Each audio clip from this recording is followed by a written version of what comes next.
is the God of a second chance. Now, many of you guys in this room know this story, but here's the first lesson that we learn. Number one, God gives us a second chance because we need it. God gives you and I a second chance because we need it. Jonah, the Bible says that Jonah gets on the boat in Joppa and he pays the fare.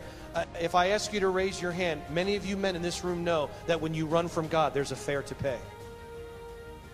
You pay a big price. And there's some things that even though God forgives you of and cleanses you from, and God's grace comes to you, you know that there's some stuff. Again, last night, it was a great message. Bobby's saying, you know, we've come, thank God for grace. We're not talking about legalism, but man, you can move from legalism to license real fast. And yes, God is the God of a second chance, and how many know sometimes a third and a fourth chance? But I want to tell you, every time you test the grace of God, there's a price to pay. And there's some stuff we never get back. We get forgiveness, but we may never get it. The best deal with God is the first deal. I tell my three boys, I was a first-generation Christian. There was nobody in my family that was saved. Pagans on both sides. And I worry about my boys sometimes now who are mainly grown. They're second generation. And I tell them, don't feel like you got to go out and get a testimony. Don't feel like you got to go out and do something, because your first deal with God is your best deal with God.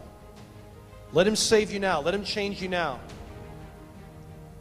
But God gives us a second chance because we need a second chance. And how did God give Jonah a second chance? Wow, it's an epic story. He is a man overboard, but he's in the center of God's will now finally.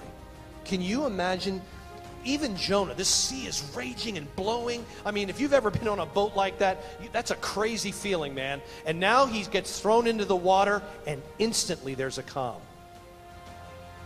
But how many know if you're Jonah, you're thinking, now what's going to happen? I mean, his mind has to be reeling. And I'm thinking, doo-doo, doo-doo, doo-doo, doo-doo, doo-doo. I mean, if I'm Jonah, that's what I'm thinking. Yeah, I'm not hearing Rocky music, man. I'm hearing Jaws music. I'm looking around the water like this. I'm looking for a fin. The Bible says there's this great fish. Doesn't say it was a whale. It just says it was a great fish, and it comes and swallows Jonah. Listen to this, guys. Let's not miss this. The dude is in the belly of a fish for 3 days and 3 nights. What do you think about that, Noah? That's pretty cool, ain't it? Can you imagine being in the belly of a fish for 3 days and 3 nights? You're not worried about snack time now. No participant. Sunshine's in the belly of a fish.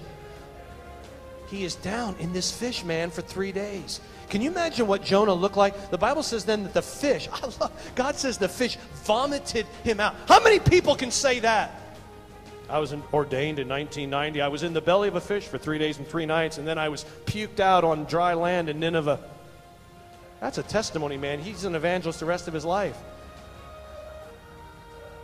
No, really, just get a picture. We read this stuff. We got to stop reading the Bible and start studying the Bible.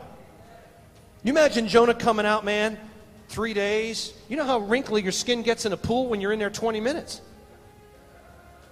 Now you've been down there with some acid juice and some digestive fluids. Got a little seaweed wrapped around your head. Got a little seaweed headband. Wrinkled, just nasty. Imagine what he smelled like. You ever smell your hands after you caught a fish?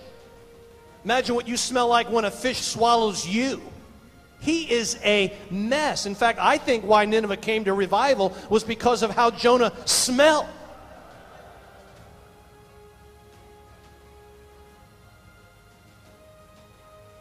See, we just blow through these stories. There's a lot here, right, Jamie? He had the eye of the tiger. He had the eye of the fish. Don't mess with a guy that's been in a fish's belly for 3 days. I'm telling you right now. But I love what the Bible says in Jonah 3:1. It says this is grace, man. This is grace in the Old Testament. Then the word of the Lord came to Jonah again.